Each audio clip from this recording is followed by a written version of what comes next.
Halo selamat malam, hubungan dua kawan koalisi Jokowi, PDI Perjuangan dan Gerindra memanas jelang Pilpres 2024. Gesekan semakin kencang setelah kader PDI Perjuangan Budiman Sujatmiko mendeklarasikan dukungan ke Prabowo Subianto sebagai calon presiden. PDI Perjuangan menyebut aksi pembajakan kubu Prabowo itu sebagai upaya mengadu domba partai. Belum lagi serangan PDI Perjuangan ke Gerindra menyasar proyek food estate di Kementerian Pertahanan yang dipimpin Prabowo Subianto. Di tengah ketegangan PDI Perjuangan dan Gerindra, Presiden Jokowi mengingatkan antar kawan sendiri jangan saling sikut dan saling memanasi. PDI Perjuangan versus Gerindra, panas kawan koalisi Jokowi. Bersama saya Rifana Pratiwi akan membahasnya selama 1,5 jam ke depan dalam Political Show.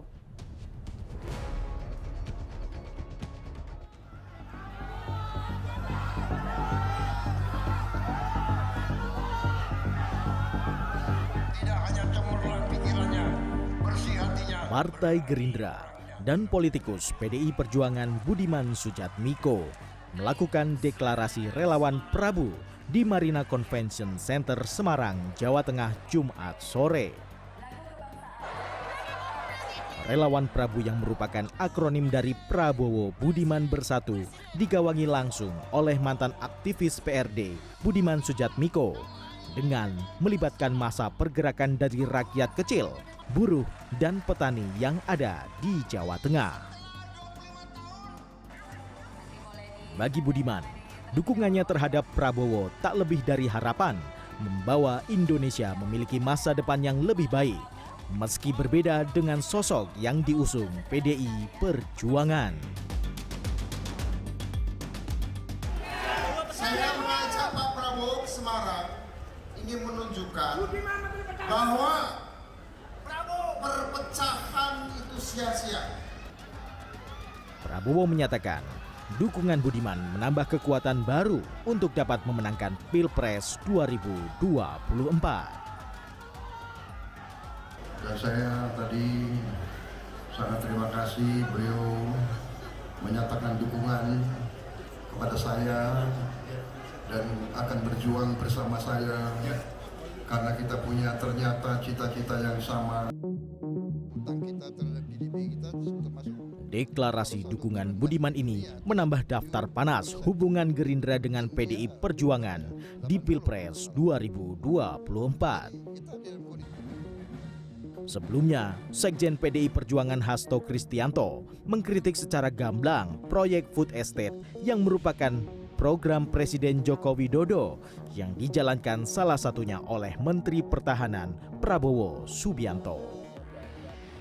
Hasto mengkritik implementasi proyek food estate yang dinilai terdapat sejumlah pihak yang sengaja mengambil keuntungan dari proyek tersebut, seperti dibentuknya PT Agrinas yang diisi oleh sejumlah pengurus partai politik dan kerabat yang menyalahgunakan anggaran negara.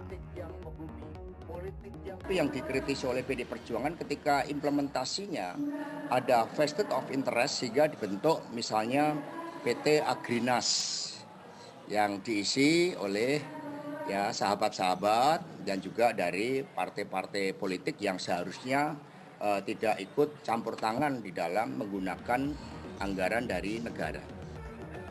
Hasto bahkan menyebut proyek food estate sebagai bentuk nyata kejahatan lingkungan. Menanggapi tudingan Hasto, Sekretaris Jenderal Partai Gerindra Ahmad Muzani menyebut program lumbung pangan atau food estate merupakan kebijakan pemerintah Jokowi. Menteri Pertahanan Prabowo Subianto hanya menjalankan program itu sebagai bagian dari kabinet Jokowi. Jokowi pun angkat bicara menanggapi kritik Hasto soal program food estate atau lumbung pangan. Menurut Jokowi, program untuk mewujudkan ketahanan pangan itu memang tidak mudah. Problem-problem di lapangan itu tidak seperti semudah yang kita bayangkan. Jadi semuanya akan diperbaiki. Dan semuanya harus dievaluasi, harus dikoreksi, harus diulang, Kalau kita nggak berani, baru gagal pertama sudah mundur. Sampai kapanpun lupakan. Gesekan panas lain PDIP dengan Gerindra juga terkait tentang deklarasi 4 partai koalisi Prabowo di Museum Perumusan Naskah Proklamasi Jakarta Pusat. Hasto sepakat dengan pelaporan relawan Ganjarian Spartan ke Bawaslu itu dan menyebut Museum Proklamasi adalah tempat yang sakral dan tak boleh digunakan untuk melakukan kampanye ataupun aktivitas politik praktis karena melanggar undang-undang.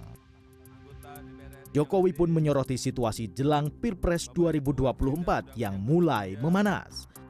Dia menekankan justru yang panas antar kawan sendiri mulai saring panas memanasi tanpa menyebut secara jelas siapa yang panas.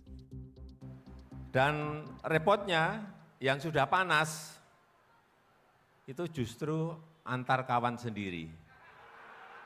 Sudah mulai saling panas memanasi. Sebelumnya Jokowi menampik kalau dirinya ikut campur urusan Pilpres 2024. Jokowi menyinggung soal politikus yang menjual namanya dengan kode arahan Pak Lurah. Jokowi menegaskan yang punya kewenangan adalah partai politik. Saya ini bukan ketua umum parpol, bukan ketua umum partai politik, bukan juga ketua koalisi partai. Dan sesuai ketentuan undang-undang, yang menentukan capres dan cawapres itu adalah partai politik dan koalisi partai politik. Jadi saya ingin mengatakan itu bukan wewenang saya, bukan wewenang Pak Lurah. Tim Liputan CNN Indonesia.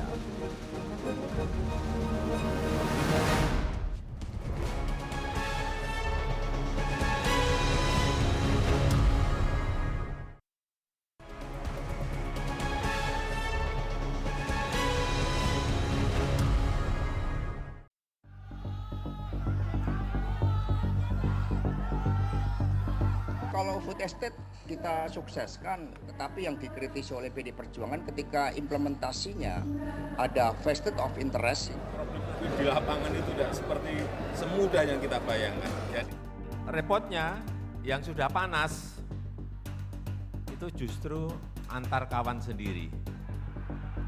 Sudah mulai saling panas memanasi.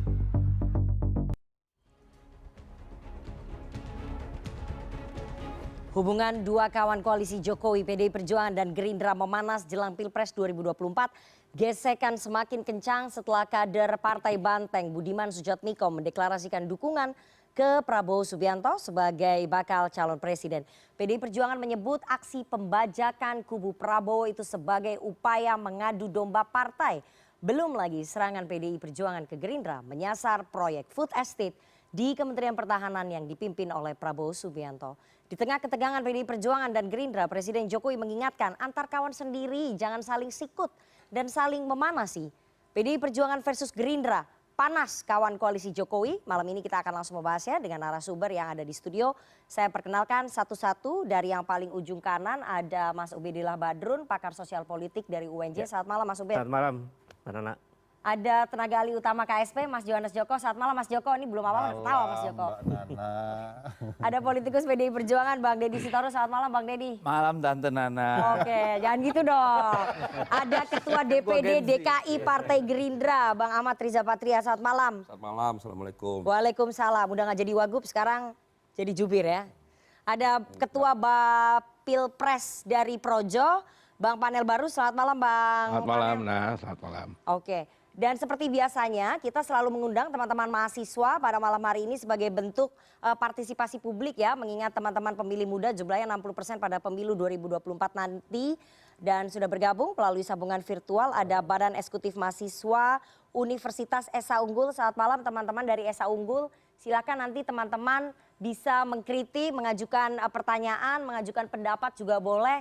Karena suara kalian matters pada pemilu 2024. Ini kalau BEM-BEM yang lain sudah menantang para capres untuk datang ke kampusnya untuk berdebat. Nah nanti siapa tahu teman-teman dari Esa Unggul juga akan menantang tim ses dari capres ini untuk saling mengemukakan pendapatnya. Saya akan langsung ya ke Bang Deddy dulu. Bang Deddy. Siap-siap nih. Oke, Bang Deddy ini sekjen Anda, sekjen PDI Perjuangan Mas Hasto Kristianto dalam seminggu ini mengeluarkan pernyataan yang cukup keras ya. Yang pertama adalah menyerang soal proyek food estate yang dipimpin oleh Pak Prabowo Subianto, di mana proyek food estate itu ada di Kementerian Pertahanan.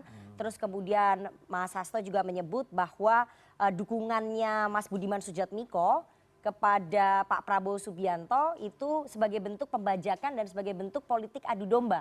Pertanyaan saya Bang Deddy, apakah ini artinya memang PDI Perjuangan mulai menabuh genderang perang ke Gerindra, ke Pak Prabowo? Wah, kok kita seperti di zaman abad pertengahan ya, mau perang pergi ke gedung itu terlalu berlebihan. Saya kira begini, sewaktu Ibu Mega pulang dari Bali hari Minggu sore, ya, itu Pak Sekjen menjemput Ibu, ya, turun dari pesawat sambil jalan, Ibu ngomong gini sama Pak Sekjen, tolong koordinasi dengan teman-teman anak-anak yang kepala daerah. Ini El Nino akan sangat parah. Ya, pangan kita pasti akan bermasalah. Juga dari luar itu ada kemungkinan berpotensi tidak melakukan ekspor bahan pangan. Jadi tolong dikonsolidasikan gitu. Ya, kemudian kami melihat mungkin Pak Sekjen berkontemplasi dan mikir sebenarnya saya nggak tahu ya suasana ketika beliau bicara gitu. Tapi sebenarnya ingin mengingatkan bahwa kita punya persoalan yang sangat serius. Berpotensi sangat serius terkait dengan pangan. Kita dengar misalnya negara-negara barat itu sudah tidak ada potensi tidak mau mengekspor gandum, kedelai dan sebagainya. India sudah menyatakan kemungkinan besar tidak akan mengekspor beras. Demikian pula Vietnam dan Thailand. Jadi sebenarnya message utamanya di sana bagaimana kita menghadapi situasi ke depan yang sangat tidak bersahabat ini gitu. Tapi memang kemudian beliau juga memasukkan kritik karena sebenarnya ingin mempertanyakan ini kelanjutannya seperti apa. Kita kan butuh menghadapi situasi ini. Sebenarnya semacam alert call lah sebenarnya gitu ya. Tapi kan ya biasalah kemudian di media yang muncul kan soal kejahatan lingkungan atau apa. Karena kan memang kita lihat di media sosial dan juga termasuk Kompas melaporkan tentang kondisi di tempat dilakukan food estate, ya kan? Tapi sebenarnya kan food estate juga banyak, tidak hanya di Kalimantan Tengah, ada di Parso Buran sana, di Umbahas dan yang lain gitu. Saya kira itu sebenarnya konteksnya, tapi kemudian kan di leverage menjadi isu serang menyerang, kritik mengkritik. Tapi sebenarnya itu ada alert call. Oke, Bang Deddy, tapi secara spesifik ya Pak Sekjen PDI Perjuangan Mas Hasto Kristianto mengatakan bahwa proyek food estate ini merupakan kejahatan lingkungan yang menguntungkan beberapa pengurus parpol tertentu. Ini maksudnya apa? Menyerang ke Gerindra? Sebentar, saya jelaskan dulu kan belum tentu Gerindra. Jadi memang kita kan melihat kami banyak masuk, saya banyak menerima. Karena dapil saya juga kan di Kalimantan. Itu video-video warga yang kemudian tersingkirkan dari pemukimannya, kemudian hutan yang kemudian ditinggalkan begitu saja, tidak ada follow up-nya. Itu kan sampai juga ke kita. Ya, nah itu banyak keluhan kalau kita buka TikTok atau apa itu banyak sekali. Jadi memang bermasalah proyeknya kalau menurut PDI Ada masalah lingkungan di sana, ada masalah orang setempat yang belum ada jawaban. Di mana nih yang di Gunung Mas ini? Ya, Dikelola oleh Kementerian betul. Pertahanan. Nah, soal dikelola Kementerian Pertahanan kan sebenarnya begini nih. Anggaran itu memang tidak ada dari Kementerian Pertahanan. Oke, dari ya. APBN. Adanya APBN itu dari Kementerian Pertanian dan Kementerian PUPR. Itu 2 triliun 2,2 something kalau saya nggak salah. Di Kementerian Pertahanan sendiri tidak ada anggaran itu. Karena memang Kementerian Keuangan memutuskan bahwa itu bukan tupoksi Kementerian Pertahanan. Nah, tapi kan kemudian memang yang kita dapatkan informasi juga bahwa kemudian anggaran yang dari Kementan dan PUPR itu kabarnya, ya ini kan juga menjadi pertanyaan banyak orang bahwa ada di sana yang namanya Yayasan Pengembangan Sumber Daya Potensi Pertahanan dan ada Agrinas di sana. Nah ini kan kita pengen kepastian ini proyek negara atau apa gitu. Tapi kita tahu persis bahwa kemudian anggaran yang tadinya dialokasikan untuk food estate itu kemudian oleh Kementerian Pertahanan digunakan untuk anggaran yang sesuai dengan tupoksinya. Dan 2023-2024 tidak ada anggaran untuk ke sana. Jadi artinya menurut PDI Perjuangan soal proyek food estate yang tadi berkaitan ataupun dikelola oleh Kementerian Pertahanan dan ada Agrinasnya di situ menguntungkan. Tidak hanya kemungkinan Kementerian Pertahanan, partai-partai tertentu. Kuasa anggarannya itu kan Kementerian Pertahanan dan Kementerian Pertanian dan Kementerian PUPR.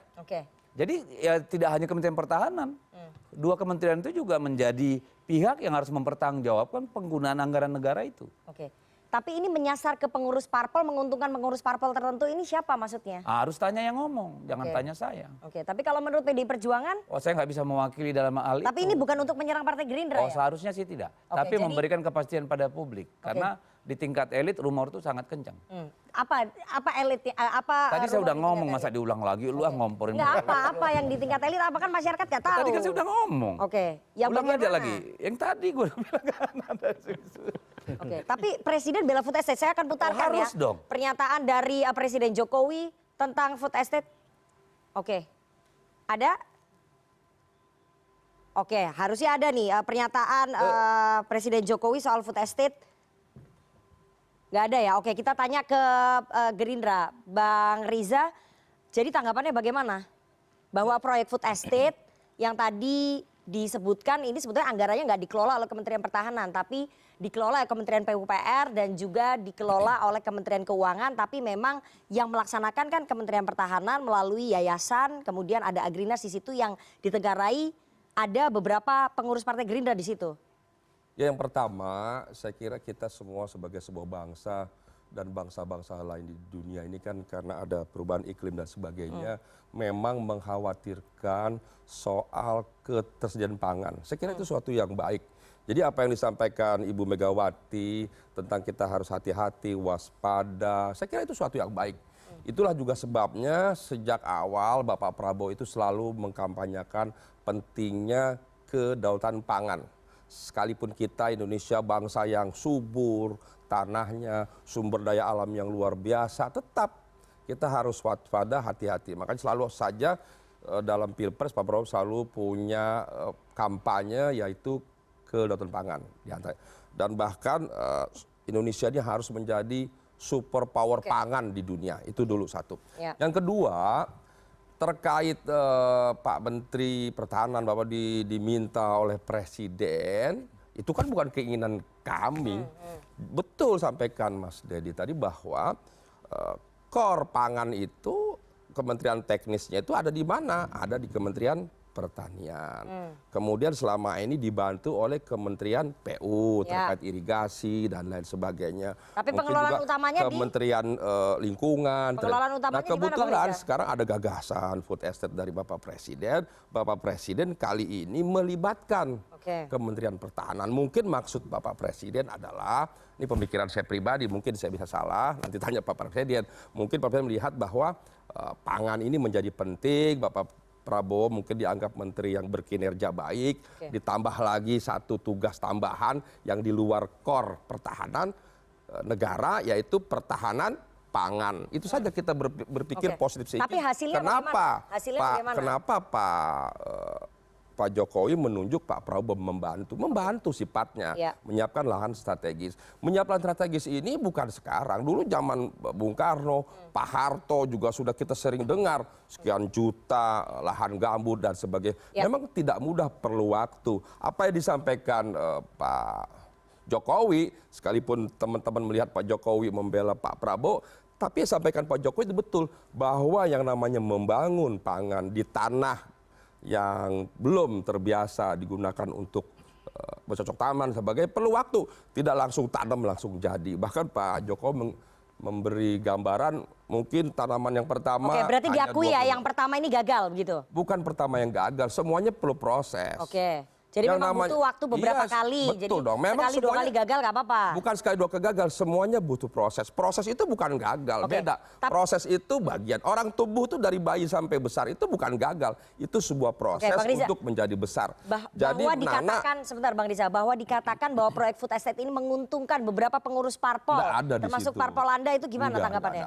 Silakan ya, mungkin karena mohon maaf karena Pak Prabowo Menhan, kemudian Ketua Umum Partai, kalau orang berasumsi demikian itu kita memaklumi lah ya, kita ini bangsa yang besar, jadi kita ini udah terbiasa, apalagi Pak Prabowo, kami Gerindra tuh biasa diisukan demikian, difitnah, itu biasalah. Yang penting masyarakat melihat apakah itu benar atau tidak, apa yang telah dikerjakan, niat baiknya, ya mohon maaf Pak Prabowo itu apa-apa malah sedapat mungkin menggunakan, mohon maaf, uang sendiri. Jadi nggak ada dapat untung ya dari proyek food Ya estate? nggak ada, boro-boro untung, mungkin malah rugi. Oke, saya putarkan ini pernyataannya Sekjen PDI Perjuangan Mas Hasto Kristianto, kita dengarkan bersama, lalu pernyataannya Presiden Jokowi, langsung aja kita rendeng.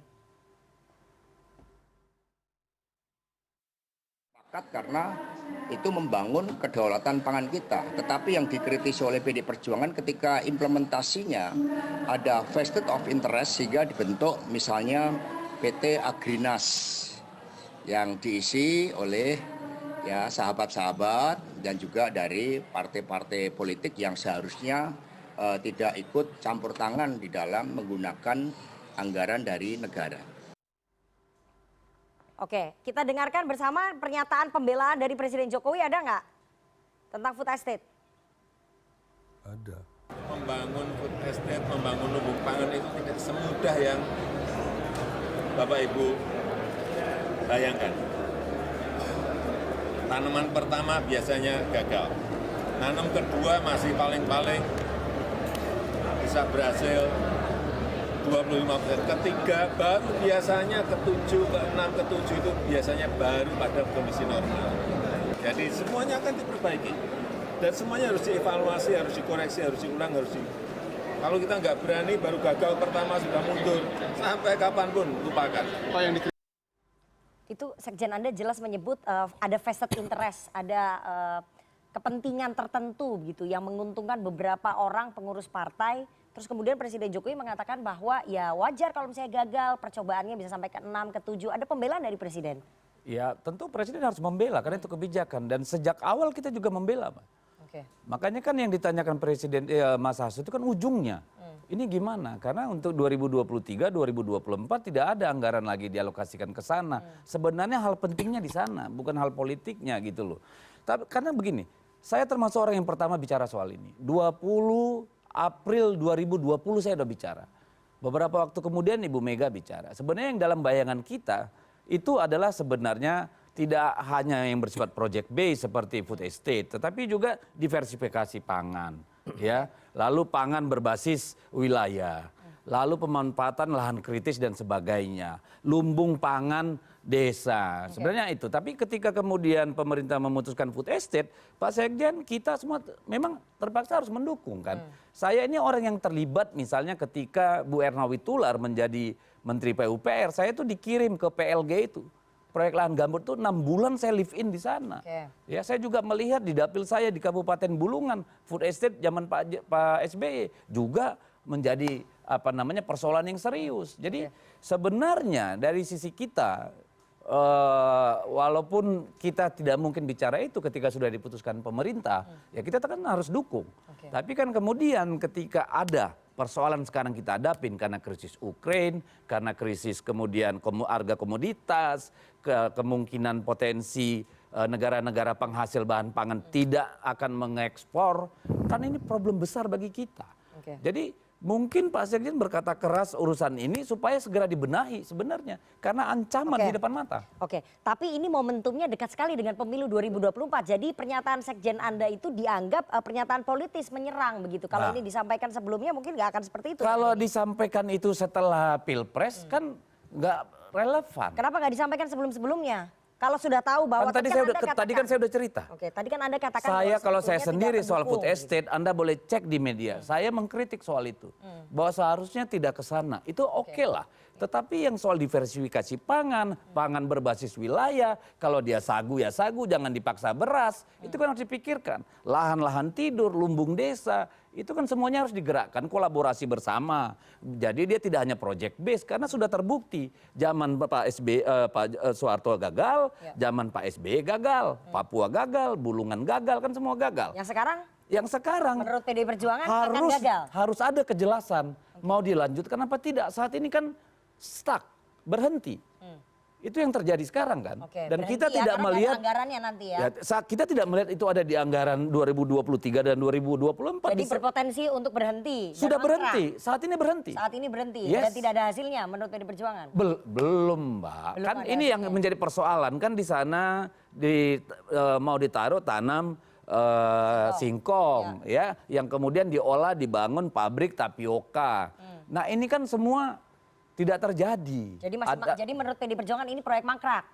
Proyeknya berhenti, Mbak. Ya berhenti itu mangkrak ya berarti ya. Kan terserah, Oke, saya mau pakai tanya. berhenti. Oke, sebelum ke istana, proyeknya ini nggak jalan, mangkrak. Ya ini kan kebijakan pemerintah, kebijakan presiden. Memang kebijakan itu kan berkelanjutan. Ya Tapi kan nggak ada di anggaran 2023-2024. Iya, itu tentu Bang kan Riza. harus Berhenti dipertanyakan kepada pemerintah, khusus Kementerian Keuangan, kenapa tidak dianggarkan. Ya sekarang kan kita mengerti kondisi keuangan kita, hutang kita dan sebagainya. Jadi ada prioritas-prioritas tertentu yang memang oleh pemerintah melalui Kementerian Keuangan ada yang mungkin diprioritaskan. Sehingga program ini mungkin masih perlu tahapan-tahapan berikutnya. Tapi Kementerian Pertahanan tidak berusaha untuk memperjuangkan proyek ini ya. Padahal kan ini proyek yang sangat penting. Kita akan menyambut krisis pangan. Itu sudah clear bahwa Kementerian Pertahanan menurut kajian Kementerian Keuangan tidak bisa melaksanakan itu. Oke, karena jadi dianggap gagal. Bukan dianggap gagal. Bukan gagal. Jadi bukan mereka yang harus meneruskan. Oke. Jadi Nana ini kan ada core-nya, core bisnisnya di mana di Kementerian. Tapi kan Pak Presiden melihat bahwa dalam kondisi ini, tadi saya bilang Pak Prabowo mungkin dianggap berkinerja baik, karena ini ketahanan pangan, Kementerian Pertahanan Kedaulatan Negara ditambah lagi tugas baru yang memang selama ini tidak pernah ditugaskan oleh Kementerian Pertahanan. Baru kali ini saya menyikapinya positif. Kenapa Pak Jokowi memberi tugas ini kepada Pak Prabowo? Kenapa? Karena pangan ini merupakan bagian kedaulatan bangsa juga. Itu satu. Kedua, dianggap tadi Pak Prabowo dianggap cakap memimpin. Ketiga, memang ini dalam kondisi yang mungkin ke depan darurat, perlu penanganan cepat dan strategis dan luar biasa. Itu kenapa ditunjuk Pak Prabowo. Mohon maaf, mungkin juga kalau menterinya bukan Pak Prabowo mungkin tidak ditunjuk juga. Tapi dalam perjalanan ditunjuk Kementerian Pertahanan. Iya. Karena diasumsikan kan mereka punya TNI yang bisa bergerak cepat. Ya tentu kan Kementerian Pertahanan kan punya SDM yang cukup, ya yang banyak, yang terampil, yang terlatih dalam arti disiplin dan sebagainya. Nah itu saya kira banyak pertimbangan-pertimbangan. Marilah kita sikapi semua ini sebagai suatu kebijakan yang berniat baik apa yang dibuat Kebijakannya berniat baik, tapi ya, kan anggarannya besar sekali Bang. Ketika kemudian ya kalau anggaran pangan mana ada yang nggak besar. Orang urusan pangan 270 juta tentu besar, malah mungkin dianggap kurang. Tapi marilah kita sikapi ini sekali baik, mari kita sebagai sebuah bangsa bersatu menyikapi ini. Tadi sampaikan Ibu Mega betul, ke depan ini soal cuaca, El Nino dan sebagainya itu lebih penting. Baik. Jadi bukan kita ribut di sini, kemudian bagaimana melaksanakan ini supaya kita menjadi bangsa yang memiliki kedaulatan pangan yang baik. Mas Joko, saya ingin tanya ya, ini Presiden sampai membela, sampai pasang badan membela soal proyek food estate, padahal yang mengkritik adalah sekjen dari partainya sendiri, sekjen PDI Perjuangan. Enggak ya, begini Mbak Nana, harus diletakkan secara proporsional menurut saya. Kalau food estate itu kan kalau kita ingat dulu sejarahnya awalnya karena memang situasi pandemi. Pandemi COVID, ditambah pandemi COVID belum beres, rantai pasok suplai pangan di seluruh dunia belum ini, ada konflik Ukraina. Nah dalam situasi kita recovery pandemi COVID itu, Presiden mengambil inisiatif menjabarkan visi besarnya tentang kedaulatan pangan. Maka kalau kita bicara food estate, kita tidak hanya sekedar bicara tentang masalah Gunung Mas, tapi ada juga Pulau Pisang, ada di Humbang Asudutan tentang hortikultura, kemudian ada juga di NTT bicara tentang padi dan jagung, Kerom di Papua ada. Kalau kita lihat secara makro ini semua dulu dilakukan di wilayah-wilayah yang sulit. Memang karena situasi COVID maka dimintalah salah satunya Kementerian Pertahanan untuk melakukan penetrasi, untuk menyiapkan. Karena nggak mudah kalau kita melihat situasi lokasi dan geografisnya. Karena kalau diminta teman-teman petani atau warga sipil pun juga belum tentu. Nah, dalam situasi besar seperti itu, dalam konteks makro banyaknya spot-spot food estate, memang ada situasi di mana bahwa ada di situ lahan gambut. Salah satunya adalah di Gunung Mas yang memang itu butuh waktu, butuh proses untuk bisa dari lahan gambut itu untuk bisa nantinya menjadi lahan produktif. Nah, dalam situasi butuh proses inilah memang secara hitung-hitungan juga administrasi negara ada hal-hal yang memang harus dibenahi. Dan ketika dibenahi maka tadi seperti yang dikatakan oleh Bang Deddy dari Kementerian Keuangan, kemudian ini tidak bisa dilanjutkan dulu, ditahan dulu, perlu perbaikan-perbaikan. Kalau dibilang ini stop, ya enggak stop juga gitu loh. Tapi bahwa kritik dari PDI Perjuangan, Sekjen PDI Perjuangan itu menjadi masukan yang bagus sekali bagi pemerintah dan juga seluruh komponen pemerintah untuk kita kembali lihat esensi dari food estate ini Tapi dari apa, KSP begitu. melihat ataupun mengevaluasi betul nggak bahwa memang ada vested interest yang menguntungkan beberapa orang dari pengurus parpol dari proyek food estate ini? Kalau Itu dari dikatakan KSP oleh kita Mas Hasto. melihatnya bukan tentang siapa yang melakukannya, Mbak, tapi hasilnya dan bagaimana proyek ini di-create kemudian hasilnya seperti apa. Kita lihat misalnya di Humbang Has tentang hortikultura oke. Kerom sekarang hasilnya sudah oke. Kemudian di Belu di NTT juga sudah oke. Nah, situasi-situasi ini memang ada yang belum oke, ya inilah yang kita perbaiki. Jadi kritik dari PDI itu suatu kritik yang bagus dan ini memang untuk perbaikan kita ke depannya. Itu juga yang dipahami saya yakin oleh teman-teman dari Gerindra maupun juga teman-teman PDI. Intinya ini semua untuk kebaikan kita bersama begitu. Saya mau ke Bang Panel. Bang Panel, kalau Anda melihat ya Bang Panel sebagai Ketua Bapilpres Projo, Presiden Jokowi head to head langsung memberikan pembelaan ataupun pasang badan begitu ya, membela soal proyek food estate. Padahal sebelumnya Sekjen PDI Perjuangan jelas-jelas mengkritik. Anda melihat ini sebagai bentuk dukungan ataupun condongnya Presiden ke Pak Prabowo, Anda melihatnya begitu? Enggak lah. Saya pikir yang disampaikan Pak Jokowi itu kan kita harus cerna juga, kita harus maknai juga. Bahwa yang disampaikan Pak Jokowi itu real. Dia bilang nggak mudah bikin food estate ini. Sama kayak orang mau bangun usaha lah. Mbak Nana mau bangun usaha. Bangun usaha pertama gagal, bangun usaha kedua gagal. Mungkin yang ketiga, yang keempat Mbak Nana berhasil. Jadi itu satu upaya dari bangsa yang saya pikir nggak boleh kemudian belum apa-apa dijudge sebagai satu hal yang tidak baik. Saya pikir tadi teman-teman sudah menyampaikan niat daripada pembangunan program food estate ini kan untuk merespon situasi yang tidak pasti, ada kondisi kedaulatan pangan. Jadi Anda nggak melihat ini sebagai bentuk dukungannya Pak Jokowi ya terhadap Pak Prabowo ya? Saya lihat biasa aja itu. Dan saya pikir yang disampaikan Pak Jokowi benar-benar saja. Oke, jadi nggak melihat bahwa ini sesuatu bentuk dukungan ya? Meskipun ini tadi ada kritikan. Ya dia hanya bilang bahwa membangun food estate ini tidak mudah. Oke. Iya kan? Perlu dicoba berkali-kali. Mungkin baru nanti ada hasil yang Berarti kritikan maksimal. yang disampaikan oleh Sekjen PDI Perjuangan salah kalau menurut Projo? Iya, udah dijawab sama Pak Presiden. Iya Nah, kan? saya ingin tanya ke Projo, kalau tadi dijawab oleh Presiden, kalau dari Projo bagaimana? Apanya? Ya itu tadi pendapat soal bahwa ini kejahatan lingkungan, menguntungkan beberapa orang di partai. Iya, kalau kemudian pilihan diksinya pakai kejahatan lingkungan, ini itu saya pikir berlebihan. Oke. Gitu. Oke, berlebihan. Dan dicek dulu kan Pak Sekjen itu kan bicara tentang keluhan warga yang hutannya udah ditebang, tapi kemudian tidak ada kejelasan nasib.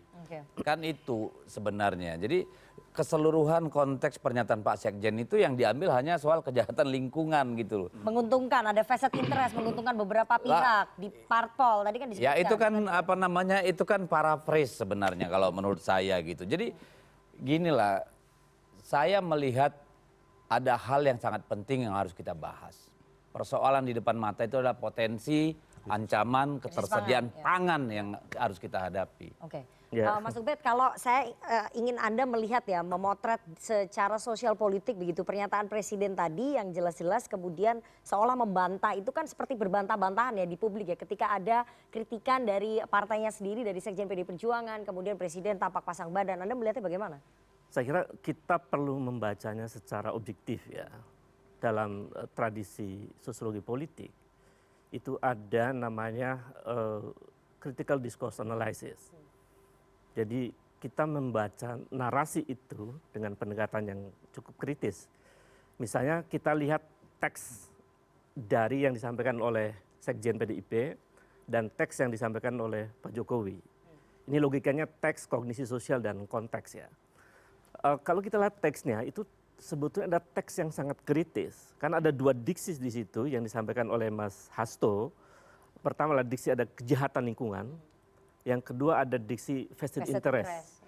Dua diksi itu sebetulnya sudah cukup untuk menjelaskan bahwa Mas Hasto, apakah dia secara individu atau secara partai, itu melakukan kritik terhadap kebijakan food estate. Dan memang kebijakan ini menurut saya kita perlu evaluasi lah. Karena masa selevel negara tidak bisa mempelajari kegagalan demi kegagalan, berbasis riset begitu, sehingga kemudian pencapaian untuk kebijakan ini bisa menjadi berhasil begitu. Kemudian yang kedua, pernyataan presiden itu kan secara teks jelas itu pembelaan terhadap kebijakannya food estate. Dan itu terlihat bahwa apa yang disampaikan oleh presiden itu membela apa yang kemudian secara operasional kan dilaksanakan oleh Prabowo. Meskipun pembelaannya menurut saya diksinya sedikit masalah atau bermasalah. Misalnya masa sampai 7 kali gagal lalu itu kan aneh ya. Menurut saya ya 1-2 kali gagal mungkin, tapi sampai 7 kali kan bermasalah. Jadi ini menurut saya dari diksi dari kedua ini itu menunjukkan satu upaya kritik yang keras dan satu pembelaan yang keras.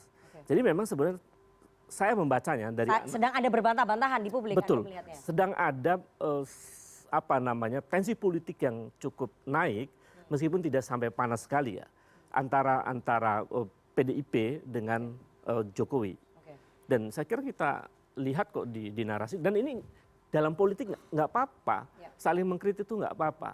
Saya kira itu. Jadi tensi politiknya cukup naik kalau menurut analisisnya Mas Ubed. Nanti kita akan bahas lebih lanjut tensi politiknya sampai disebut tadi oleh Sekjen PDI Perjuangan ada politik adu domba ataupun divide et impera. Tapi kita harus jeda terlebih dahulu, jangan kemana-mana, tetap bersama kami di Political Show.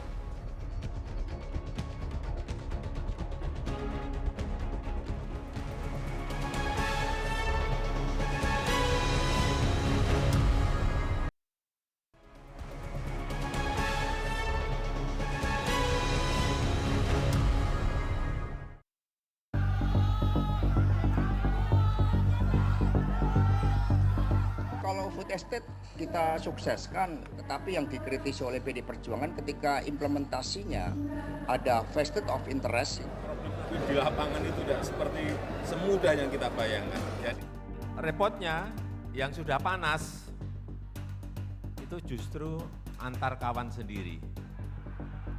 Sudah mulai saling panas memanasi.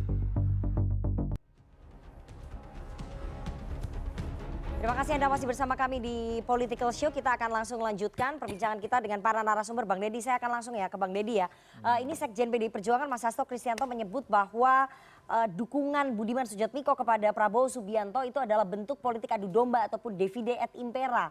Ini berarti PDI Perjuangan merasa khawatir bahwa kader-kadernya tidak satu barisan mulai membelot dari keputusan partai? Itu harus ditanya sama Pak Sekjen ya, bahwa Anda sebagai kader melihatnya bagaimana? saya baru mau jawab, lu terus nyerang mulu. Agak sabar deh. Jadi bahwa itu kemudian diksi itu digunakan oleh Pak Sekjen kan memang ada dasarnya.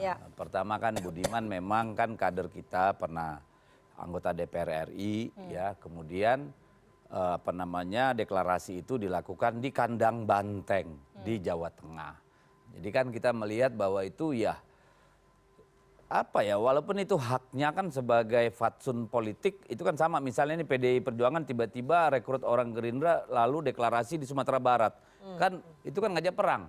Kira-kira dari perspektif kami ya. Jadi kalau itu saya kira ya bisa dipahami Pak Sekjen sampai mengeluarkan kata seperti itu. Tetapi bahwa itu hak dari Budiman Sujatmiko atau Gerindra ya sah-sah aja, kan nggak ada yang bisa melarang ya kalau menurut saya. Berarti menurut PDI Perjuangan saat ini Partai Gerindra sedang mengajak perang dengan tadi deklarasi Budiman di Semarang di kandang banteng. Tadi kan Anda mengatakan begitu tuh. Iya, ya kira-kira seperti itu pemahamannya kan. Oke, artinya ya perang dalam arti bukan perang bunuh-bunuhan ya Mbak ya. Perang dalam politik. Tapi ya PDI Perjuangan merasa khawatir nggak ketika kemudian ada kadernya Budiman Sujatmiko, politisi senior yang punya track record, punya citra yang cukup bagus di masyarakat, kemudian membelot dari keputusan partai mendukung Prabowo Subianto bukan Ganjar Pranowo? Kita berpolitik dengan keyakinan Mbak.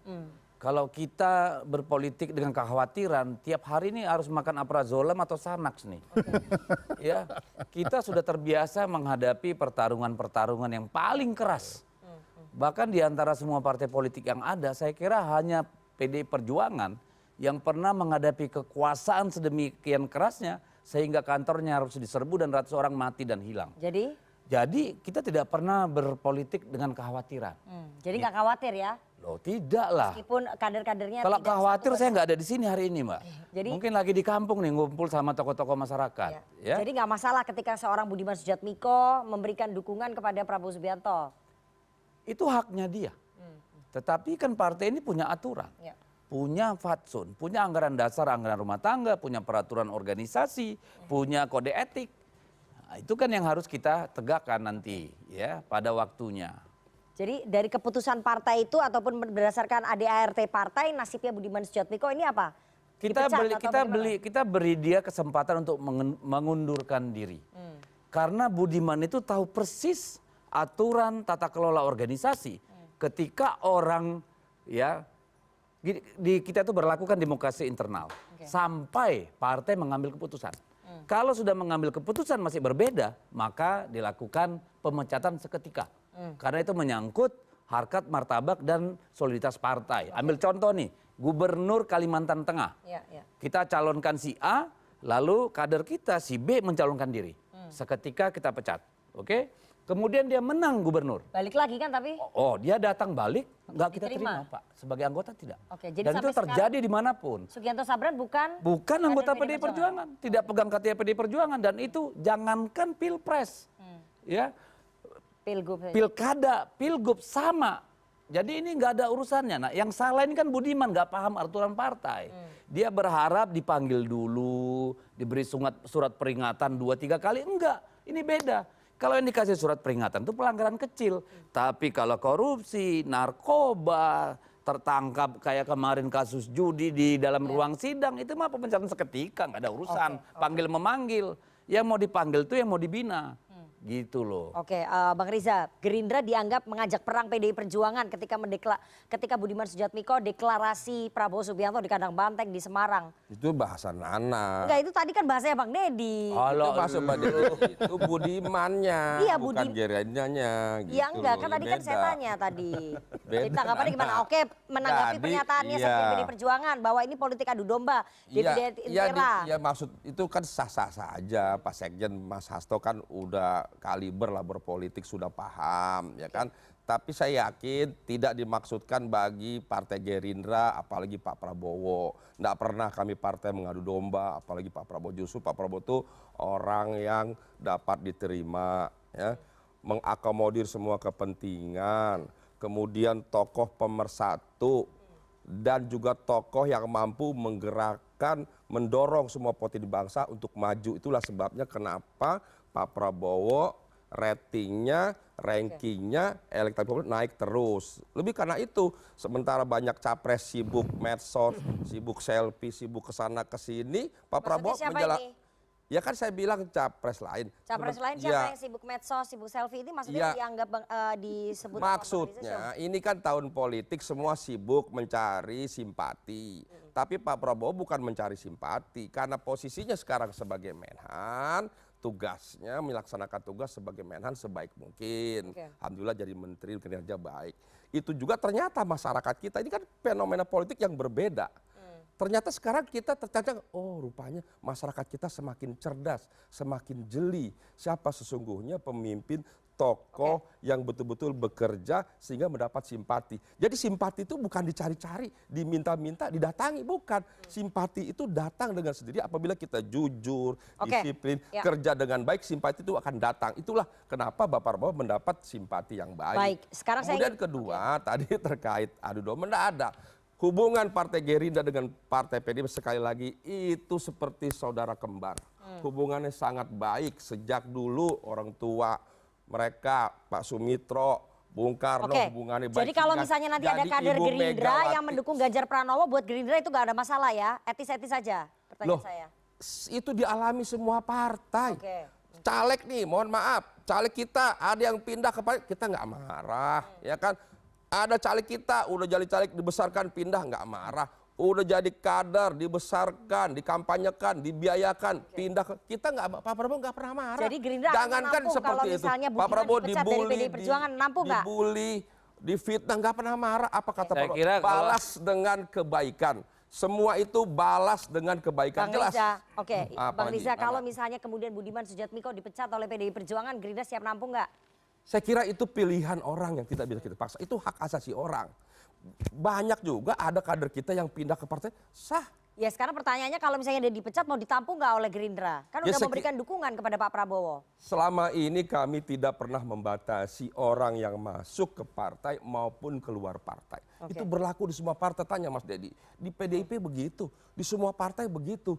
Kita ini, katakanlah baru ada partai kami pindah ke partai tahu-tahu kita sama-sama mengusung capres yang sama, kan nggak apa-apa. Jadi ini bukan niatan dari Gerindra untuk menyerang PDI Perjuangan. Tidak pernah kami membajak hubungan baik. Justru disikapinya begini Mbak Nana. Justru disikapi positif. Kenapa? PDIP itu partai pemenang pertama. Alhamdulillah Gerindra partai pemenang kedua. Partai Gerindra dan PDIP itu partai besar. Ini kedua partai ini partai yang baik. Kenapa partai? Karena kedua partai ini tidak hanya memenangkan partai pemenang dan kedua, tapi kedua partai punya kader yang diusung sebagai capres. Jadi Nana harus menyikapi baik. Partai Gerindra dulu ya kan bersama Ibu Mega, kemudian ngusung Jokowi Ahok, kemudian berkompetisi dengan Pak Jokowi 2 kali, kemudian bergabung, sekarang berkompetisi. Itu kan sesuatu yang baik. Tapi ini pada kenyataannya sekarang situasinya tidak seindah yang Anda katakan tadi. Sampai Pak Jokowi mengeluarkan pernyataan ini. Saya akan putarkan ya pernyataan Pak Jokowi. Situasi di tahun politik ini sudah mulai hangat-hangat kuku. Dan sudah mulai cenderung menghangat. Agak memanas tapi belum panas. Dan repotnya yang sudah panas itu justru antar kawan sendiri. Sudah mulai saling panas memanasi. Dalam tahun politik ini, kawan adalah kawan. Kalau racing, kalau balapan, boleh-boleh saja, tapi jangan sikut-sikutan. Apalagi tendang-tendangan. Kita ini saudara sebangsa dan setanah air, jangan dilupakan itu. Mas Ubed, saya ingin langsung Anda menganalisa ya pernyataan Presiden ini apakah mengacu ke serangan-serangan PDI Perjuangan ke Partai Gerindra dalam 1 minggu ini? Ya saya kira Presiden cukup banyak data untuk mengatakan itu bahwa memang eskalasinya naik. Beliau sebut sebagai panas kuku ya. Suam-suam kuku. Ya, jadi memang sedang naik. Saya justru melihat sebetulnya salah satu faktor yang membuat ketegangan politik terjadi justru pada Pak Jokowi. Kalau menggunakan analisis aktor ya. Karena dukungan beliau lebih banyak terlihat kepada Prabowo misalnya. Dan saya sebenarnya heran dengan partai-partai besar ini, kok begitu mudah seperti dipermainkan oleh, maaf saya sebutkan, oleh Pak Jokowi. Karena ya beliau kan sebetulnya juga, kita lihat ada inkonsistensi dalam pernyataan. Tidak mau cawe-cawe lalu kemudian melarang cawe-cawe dan seterusnya. Ada inkonsistensi di situ. Dan kemudian juga sebetulnya seorang Jokowi ada masalah kaitannya dengan PDIP, saya harus katakan itu. Fakta empiriknya misalnya Jokowi tidak mampu menaikkan elektabilitas PDIP. PDIP 2019 itu suaranya kurang lebih 19,33%. Hasil survei terakhir ya cuma naik 1,5%. Jadi apa dampak elektoralnya seorang Jokowi kepada PDIP? Jadi wajar saya melihat kalau Bu Mega agak naik tensinya. Karena melihat perilaku agak naik, saya sebut agak naik, karena perilaku sikap politiknya seorang Jokowi yang kemudian sudah jelas bahwa PDIP sudah mendeklarasikan Ganjar, tiba-tiba kemudian justru lebih dekat dengan Prabowo misalnya. Ini kan wajar di dalam politik. Jadi jadi menurut Anda panasnya situasi hari ini ya karena memang faktornya Pak Jokowi juga yang membuat saya harus sebut itu karena ada inkonsistensi dari sikap dan juga pernyataannya Pak Jokowi ya. Betul. Oke, saya mau ke Bang Deddy dulu, nanti baru saya ke Istana ke Mas Joko. Bang Deddy, bagaimana kemudian Anda PDI Perjuangan merespon tadi pernyataan himbauan dari Presiden Jokowi bahwa jangan sikut-sikutan, jangan saling memanasi. Meskipun antar kawan, ini kan dianggap PDI Perjuangan dan Gerindra sama-sama kawan begitu. Pertama ya kalau panas itu tidak bisa dihindarkan. Kita tinggal di daerah Katulistiwa ini kan udah pasti panas. Ini bukan panas cuaca maksudnya. Ya apalagi sekarang suhu bisa sampai 36 derajat di Jakarta 34. Dan kalau di dalam menjelang pemilu panas itu dalam artian quote and quote memang ada banyak dinamika, ada banyak dialektika, ada banyak romantika, itu ya biasa aja. Sepanjang orang masih berada dalam koridor demokrasi, masih berada dalam koridor perdebatan yang beradab, saya kira kita nggak perlu khawatir. Dari dulu sudah begitu. Namanya demokrasi riuh. Yang nggak mau panas itu cuma zaman Pak Soeharto dulu waktu Orde Baru. Panasnya dikit paling pas mau sidang umum MPR kan gitu tuh. Sebentar doang tuh panasnya. Nah kalau sekarang panas ya biasa. Sikut-sikutan ya kursinya cuma satu kok. Presiden cuma satu ya wajar orang berebut untuk satu tempat itu ya sikut-sikutan. Tapi kalau dibilang Bu Mega panas saya belum pernah melihat satu pun pernyataan atau gestur dari Bu Mega yang bisa dikatakan panas apalagi terhadap Pak Jokowi. Kita lihat berbagai event bagaimana hubungan Pak Jokowi Bu Mega di Kemayoran membawa Ibu Mega naik tangga, lalu ketika di Lenteng Agung bagaimana mereka terlihat begitu akrab. Kemarin waktu Paskibraka juga seperti itu. Jadi gini ya, Ibu Mega itu saya kira salah satu dari sedikit ya politisi kita yang sudah ditempa oleh zaman melalui berbagai zaman yang sulit. Dan beliau bisa menempatkan diri secara pas. Misalnya gini, saya ambil contoh nih. Setelah itu hari Senin dikumpulin DPP, udah pada panas tuh. Karena kan sebenarnya ada dinamika. Panasnya? Ada dinamika kan karena cuacanya Golkar udah dan juga PAN cuacanya juga panas juga Mbak. Karena kan bahwa ada aktornya. Waktu itu sore-sore memang panas tuh suhunya. Anda tadi udah bilang nih, Senin itu 1 hari setelah Ibu Golkar malah dan juga bilang, PAN mendeklarasikan Ibu Mega malah bilang begini. ke Prabowo Subianto. Ini yang namanya politik. Kalian belajar, kalian lihat. Tenang saja. Berarti memang suasana kebatinan di internal PDI Perjuangan agak panas ya? Ya kan setelah memang deklarasi Golkar PAN ke Prabowo Subianto. Kalau tidak panas justru aneh Mbak.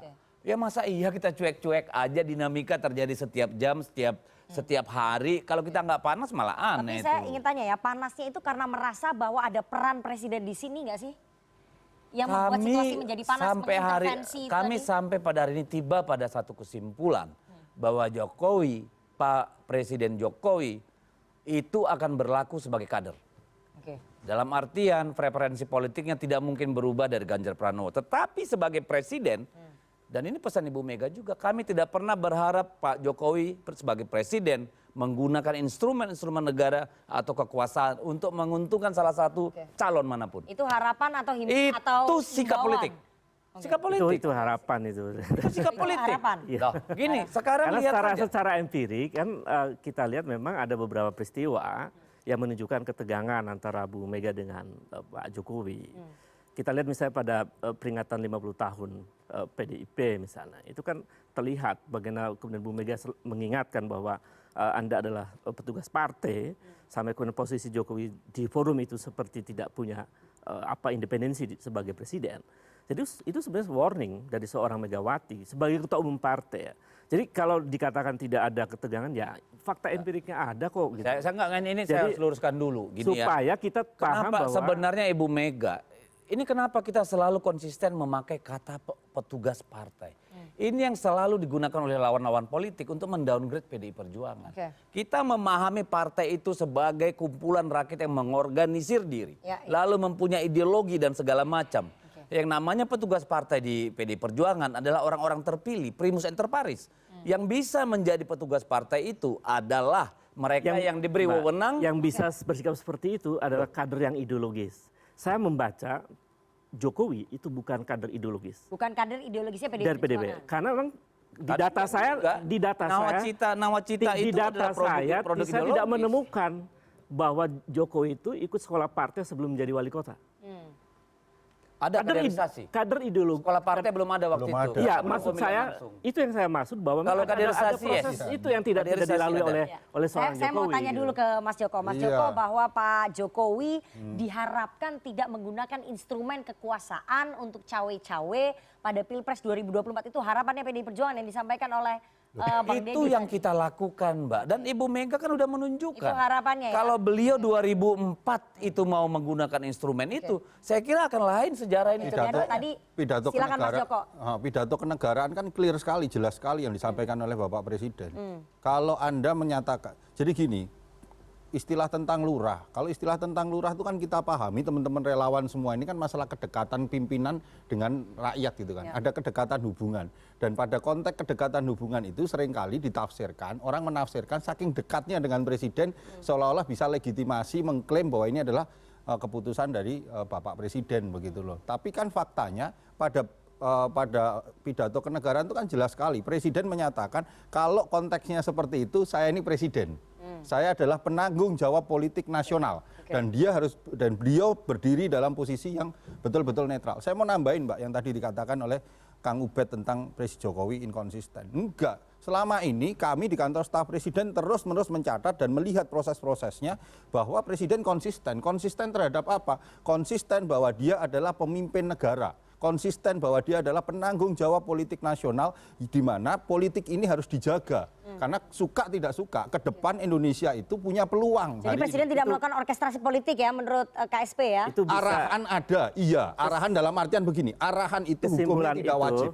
Tetapi arahan itu adalah berupa masukan, berupa saran.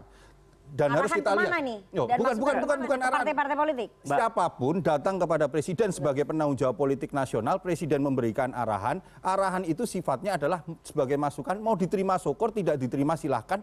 Masing-masing entitas politik itu punya independensi dan integritas sendiri untuk mengambil keputusan dari arahan yang diberikan. Tapi kan arahan Presiden itu legitimate sebagai pemimpin tertinggi di Republik ini. Pasti diikuti pasti. Ya, diikuti arahan Bapak Presiden Jokowi diikuti karena apa? Mereka butuh Pak Jokowi karena Pak Jokowi hari ini rakyat yang puas 82%. Ya, Partai itu, politik butuh itu. Coba kita lihat kesimpulan itu bisa keliru kalau kita melihat fakta-faktanya.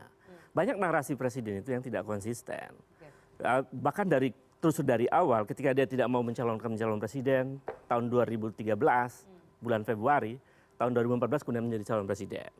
Kemudian kebijakan untuk melarang ekspor batu bara tiba-tiba berubah menjadi boleh ekspor dan seterusnya. Jadi saya jawab Mbak kalau yang batu bara ini Mbak. Maksud saya tidak memper tapi supaya memberikan contoh-contoh yang benar gitu supaya enggak menjadi mispersepsi gitu Mbak. Itu kan fakta empirik bahwa memang ada faktanya betul seperti itu tetapi fakta di dalamnya yang terjadi tidak seperti itu. Ya, kita melihatnya fakta empirik itu ada inkonsistensi. Karena penjelasannya kemudian yang kedua yang terakhir gitu. karena ini menyangkut cawe-cawe.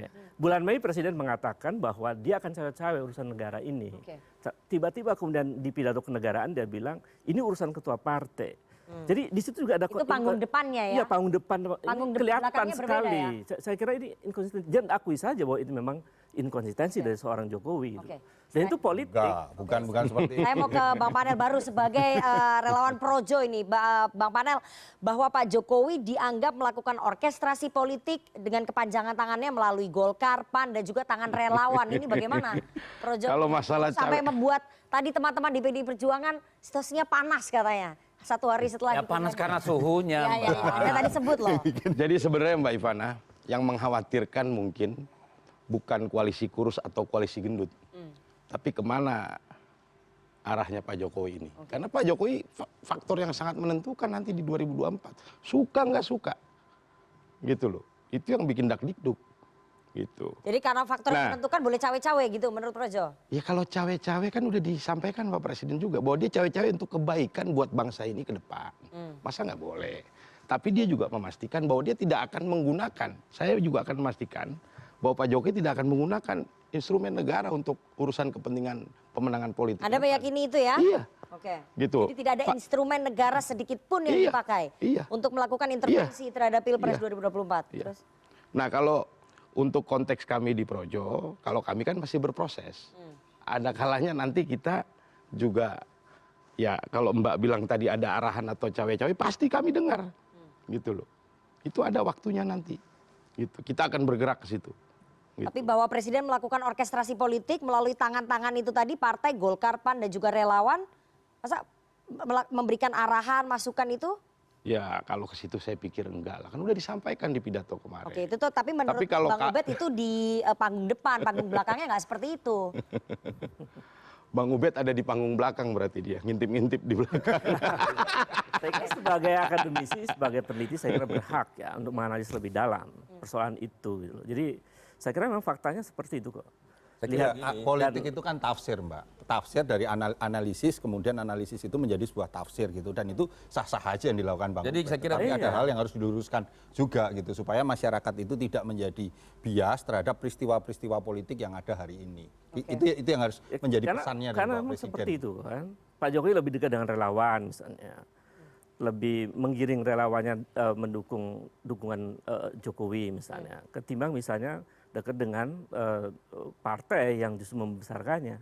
Saya kira itu realitas yang harus kita ingatkan. Sulit Saya untuk kira enggak dipungkiri juga, ya. karena saya pegang data relawan dari 2012, 2014, 2019. Mayoritas kemana? 95 sampai 98% itu teman-teman tuh ya ada di kita. Oke. Jadi kalau hanya beberapa teman-teman kayak Projo, sebagian Bara JP, atau lain yang ini ya itu ya silakan hak politik dan belum ditentukan setahu saya.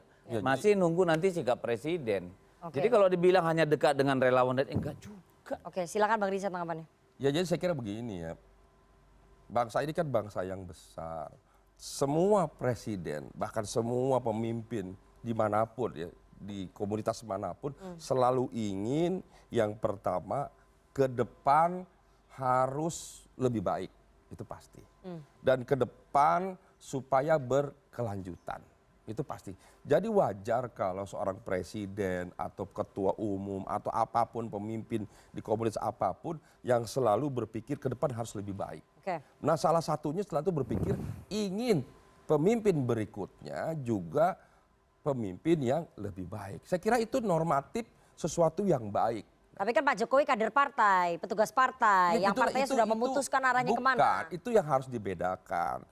Pak Jokowi itu sebagai presiden, Pak Jokowi itu sebagai kader partai, Pak Jokowi itu sebagai pribadi.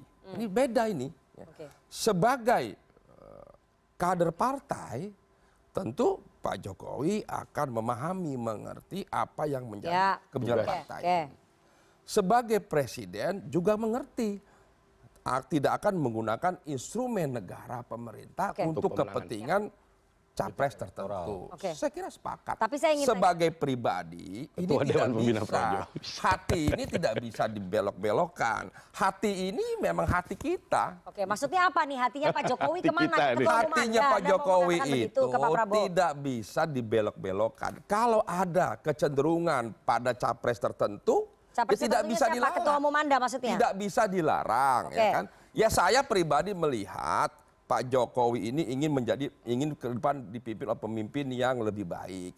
Saya melihat Pak Jokowi itu mungkin sudah melihat kemampuan, kompetensi, integritas dan daripada Pak Prabowo karena dalam satu kabinet. Dan tentu Pak Jokowi juga sudah mengerti kapasitas Pak Ganjar, sudah juga mengerti kompetensi Pak Anies dan sebagainya. Poin saya adalah tidak salah kalau Pak Jokowi sebagai presiden hatinya memilih satu di antara tiga itu tidak salah. Saya ingin tanya terakhir ya Bang Riza ya, karena kita waktunya udah habis.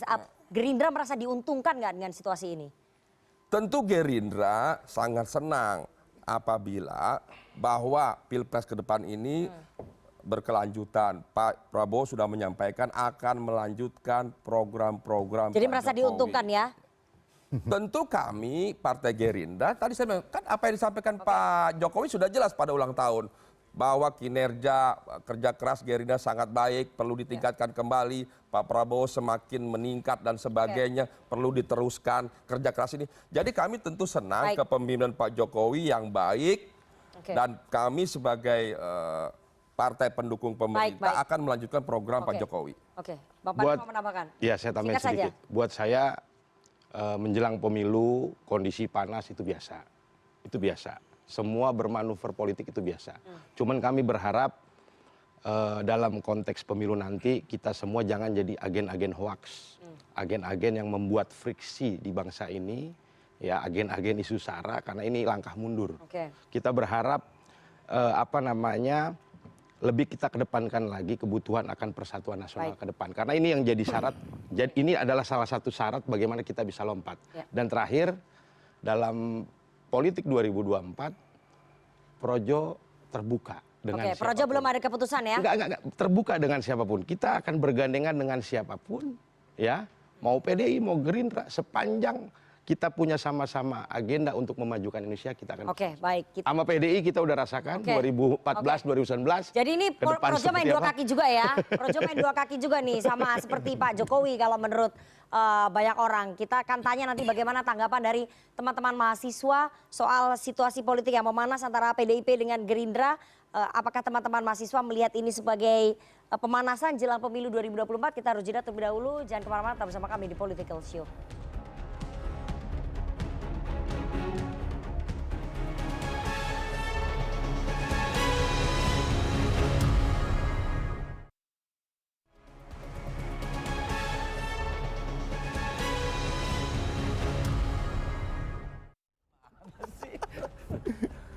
kasih Anda masih bersama kami di Political Show. Kita akan langsung bergabung bersama dengan teman-teman Badan Eksekutif Mahasiswa Universitas Esa Unggul. Selamat malam Reza dan juga Rizal. Siapa duluan ini? Izin Mbak, mungkin Oke, saya dulu Mbak. silakan. Baik, terima kasih atas kesempatan yang diberikan. Jadi mungkin saya menanggapi dulu tadi mengenai pembahasan yang pertama nih, mengenai food estate. Kalau menurut saya pribadi, food estate itu harus dengan perencanaan yang matang, Mbak. Mengapa? Supaya tidak ada anggaran yang terbuang-buang nantinya. Sedangkan kalau kita lihat yang sekarang, fenomenanya adalah anggaran yang diberikan tidak dilanjutkan. Jadikah memang proker ataupun pembangunan di negeri ini memang harus trial dan error atau seperti apa? Oke. Kalau memang mau dilanjutkan, silakan dilanjutkan gitu. Jadi inti pertanyaan saya adalah, kenapa Bapak Jokowi memberikan langsung mandat kepada Menteri Pertahanan untuk pembangunan food estate ini? Sedangkan secara tugas pokok dan fungsi, ada kementerian-kementerian lain yang menaungi. Mungkin itu. Apakah memang ini sebagai ajang politik pada tahun ini atau seperti apa? Atau memang keberpihakan Bapak Jokowi atau seperti gimana? Mungkin Ini pertanyaannya bagus sekali ini. Ada motif politis nggak di balik penunjukan Pak Prabowo dalam proyek food estate? Ini menarik sekali pertanyaannya. Oke, satu lagi. Bagus nih teman-teman Esa Unggul. Silakan. Izin masuk, Mbak. Ya, saya hanya ingin mempertegas bahwasanya menurut kami sebagai pemilih muda, kami tidak peduli dengan drama-drama yang ada pada elit politik saat ini. Yang kami peduli ialah bagaimana kebijakan saat ini sangat berpengaruh terhadap generasi kami kelak. Dan sebenarnya juga ini dampak daripada cawe-cawenya daripada Bapak Joko Widodo, di mana suatu situasi yang agak memanas ini ialah endorsement yang diperbutkan daripada bakal calon dan para partai parpol, terkhusus saat ini ialah PDIP dan Gerindra.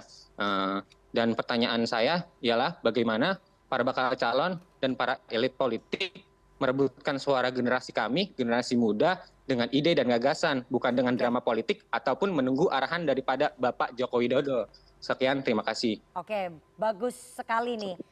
Berarti teman-teman mahasiswa Mas Joko melihat bahwa memang ada cawe-cawenya Pak Jokowi terhadap elit-elit partai politik di Republik ini. Dan tadi pertanyaan pertama, apa sebetulnya motif Pak Jokowi menunjuk Pak Prabowo sebagai Menteri Pertahanan menggarap food estate? Apakah ada motif politis? Silakan Istana. Ya tadi kan udah saya jelaskan di awal bahwa ketika pandemi COVID, ketika masyarakat kita masih dalam posisi menunggu semua pandemi ini turun, maka satu-satunya kekuatan bangsa ini yang bisa digerakkan dengan cepat itu adalah TNI. Dan TNI di bawah mana? Di bawah Kementerian Pertahanan untuk masuk ke area-area geografis yang sulit. Nggak ada dalam pertimbangan Bapak Presiden ini masalah urusan politis atau non politis. Jadi nggak ada motif politis? Nggak ada itu. Itu yang pertama. Kalau yang kedua tadi terkait soal pertanyaan. cawe-cawe, jadi hubungan yang sekarang Justru inilah saya hadir. Ini teman-teman mahasiswa loh. Iya, makanya dalam kesempatan ini harusnya saya tadi diberi kesempatan agak panjang cerita tentang masalah cawe-cawe. Nanti bisa berdua panjang lagi. Supaya adik-adik mahasiswa itu juga ngerti bahwa cawe-cawe, sekali lagi, cawe-cawe yang dilakukan Bapak Presiden itu adalah bukan cawe-cawe terkait politik elektoralnya. Tetapi cawe-cawe Bapak Presiden adalah memastikan bahwa peluang yang dimiliki oleh bangsa ini sekarang itu benar-benar bisa dimanfaatkan dan diambil oleh siapapun yang terpilih nanti pada pemilu berikutnya. Sehingga siapapun yang terpilih itu mendapatkan kepercayaan utuh dari masyarakat dan mampu mengambil putusan-putusan yang lebih strategis ke depannya. Karena ingat loh Mbak, peluang kita ini ada dua, demografi dan kepercayaan internasional, dan ini harus kita manfaatkan betul-betul. Oke, Mas Ubed, Anda melihat bahwa teman-teman pemilih muda ternyata juga membaca situasi ketegangan hubungan antara PDI Perjuangan dan juga Gerindra itu ya karena memang ada cawe-cawenya Presiden Jokowi. Ya, saya kira mahasiswa sekarang cerdas ya melihat realitas politik kita yang kemudian mereka lihat performanya buruk ya dengan berbagai catatan-catatan. Terutama mahasiswa konsen dengan korupsi yang merajalela misalnya dengan skor indeksnya 34. Performa yang buruk itu membuat mereka kemudian berpikir bahwa konteks drama yang sekarang terjadi, orkestrasi yang terjadi itu bagi mereka nggak penting. Yang diperhatikan mereka adalah misalnya tadi pertanyaan kedua itu soal gagasan. Saya itu pertanyaan menarik. Jadi mereka kritik terhadap pola cawe-cawe. Di saat yang sama mereka juga melihat tidak ada perdebatan gagasan di antara para capres, termasuk juga misalnya gagasan apakah kemudian gagasan Jokowi ini akan dilanjutkan? Saya melihat justru akan banyak persoalan yang diwariskan oleh pemerintahan ini yang harus ditangani oleh presiden berikutnya. Jadi mewarisi persoalan, tidak hanya mewarisi pembangunannya harus dijalankan oleh generasi presiden berikutnya, tapi beban persoalan memang cukup berat di tahun-tahun ke depan. Jadi memang sudah tidak bisa ditutupi lagi ya dari para pemilih ini bahwa memang ada cawe-cawe presiden. Kalau Anda membacanya seperti itu pendapat mereka. Dan mereka khawatir dengan situasi itu karena tidak terlalu banyak dipikirkan tentang mereka.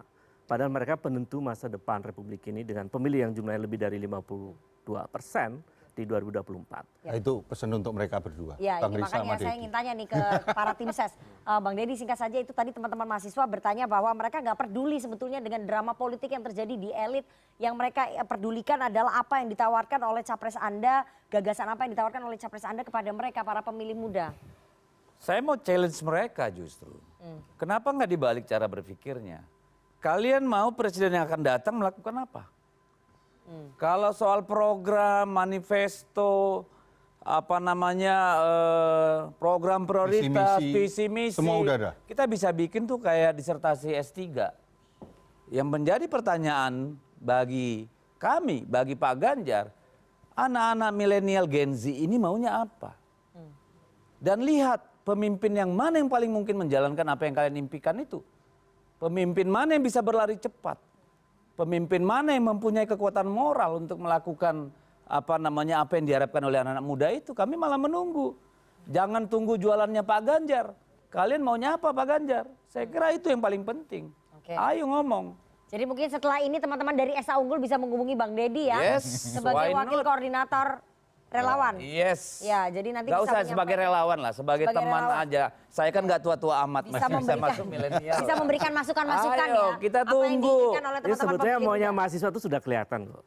Sudah kelihatan, mereka nggak mau praktek korupsi merajalela lagi. Mereka nggak mau lingkungan ini rusak. Mereka ingin lapangan pekerjaan. Betul. Mereka sudah sampaikan. Dan saya kira apa yang sudah dilakukan Pak Jokowi juga nggak jelek-jelek amat. Lihat bagaimana petinggi-petinggi di negara ini nggak ada pilih bulu, Ya, ada sikat. 5 menteri Lihat ya. bagaimana kita naik dari urutan 36 ke 34. Saya kira persoalan korupsi bukan persoalannya presiden atau elit.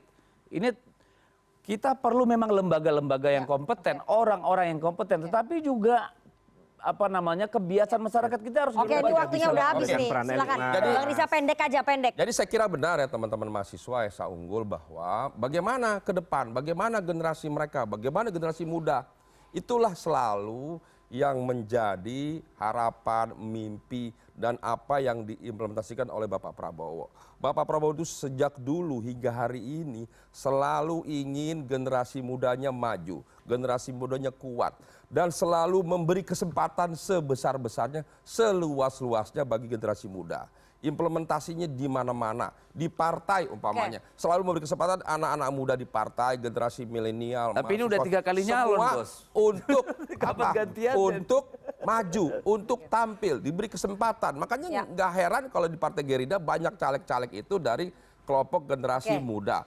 Dan Bapak Prabowo itu selalu ingin sekali generasi muda ini maju, besar, dan memimpin bangsa ke depan. Oke, itu tadi penawaran dari Partai Gerindra ya. Kita lihat nanti dari visi misinya seperti apa yang disampaikan ataupun yang akan diberikan oleh Pak Prabowo kepada generasi muda. Karena konkretnya itu ditunggu Bang, program-programnya apa saja. Ya banyak sekali program untuk kepentingan bangsa dan negara dan khususnya nanti generasi berikutnya. masih masuk masa kampanye nanti ya. Bang Panel karena tadi sudah memberikan harapan, kita waktunya udah habis. Tapi singkat saja, 30 detik saya kasih.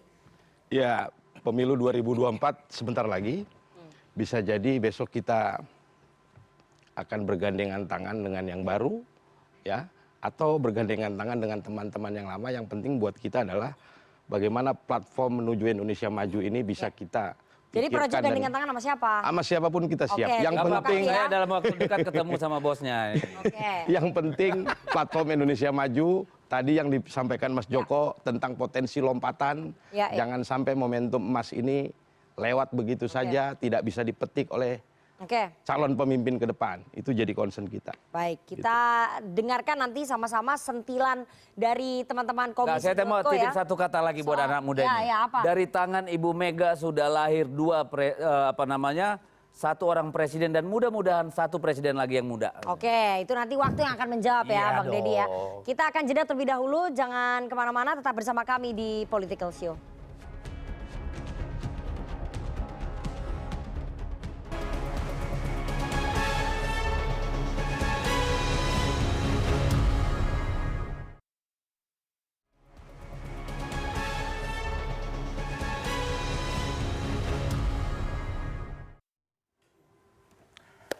Assalamualaikum warahmatullahi wabarakatuh. Waalaikumsalam warahmatullahi wabarakatuh. Kita tepuk tangan untuk diskusi malam hari ini, luar biasa, hangat sekali.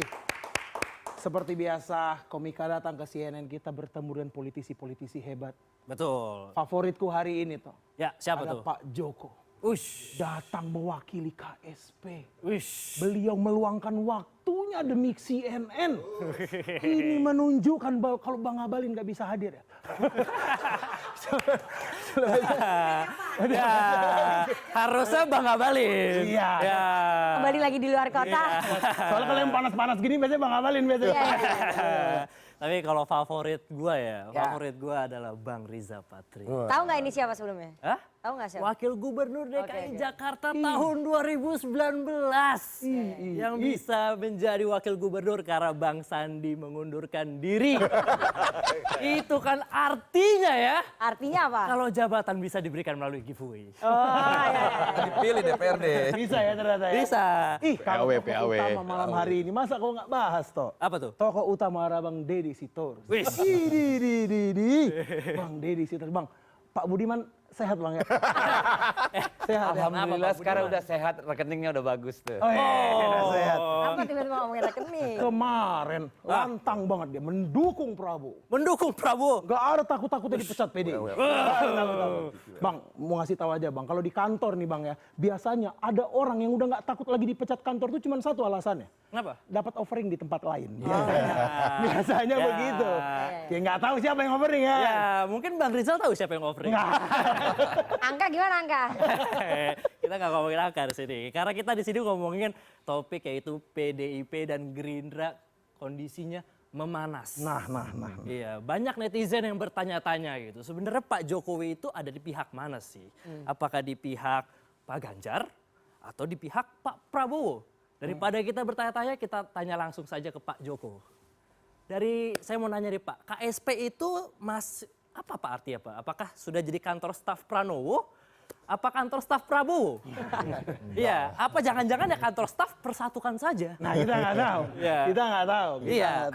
Tapi Menarik. kalau ngomongin abang-abang ngomongin tentang PDI dan Gerindra panas, sakit hatiku Bang. Kenapa? Dulu abang-abang harmonis sekali dulu. Sampai hari ini harmonis. Sampai hari ini. Salaman. Saya nggak? Gara-gara komika langsung harmonis. Gampang Pemersatu bangsa ternyata. Komika Pemersatu Bangsa. 2009. Ya. Ih, semuanya dalam satu posko pemenangan yang sama. Ya. Mega Pro. Wih. Bang, kalau aku dulu ngelihat Bang, waktu aku masih ngikutin politik Bang. Mega Pro itu kalau ibarat motor. Memang motor. Memang motor. Kalau kita ibarat Jangan sebut merek. PD itu adalah roda belakang. PD itu roda belakang. Ya. Gerindra roda depan. Ya. Itu kan udah jelas banget, sinergi banget gitu. Ya. Kalau ini panas, roda ini panas Bang, terus tiba-tiba pisah. Motornya jatuh tergeletak di pinggir jalan. Ya. Nggak bisa balapan. Langsung disalip sama Pak Anies naik sepeda. Kita nggak tahu ya kan. Ya. Nama saya Aldo. Nama saya Dito. Terima kasih. Oke, lucu. Terima kasih teman-teman dari komisi.co atas sentilan-sentilannya. Semoga panasnya situasi politik antara dua partai ini tidak merembet ya ke hal-hal yang lain, dan nanti kita akan Never lihat. lah, lu itu doanya. Nanti kita lihat bagaimana konstelasi politik beberapa bulan menjelang pendaftaran, karena biasanya lebih panas lagi. Ya, terima kasih tadi komisi.co, Aldo dan juga Duto, sekaligus menutup penampilan ataupun diskusi kita pada malam hari ini. Terima kasih kepada para narasumber yang sudah hadir di studio dan juga teman-teman dari Badan Eksekutif Mahasiswa Universitas Esa Unggul. Kita ketemu lagi Senin pekan depan jam 20.30 waktu Indonesia Barat. Saya Rifana Pratiwi pamit, selamat malam, sampai jumpa.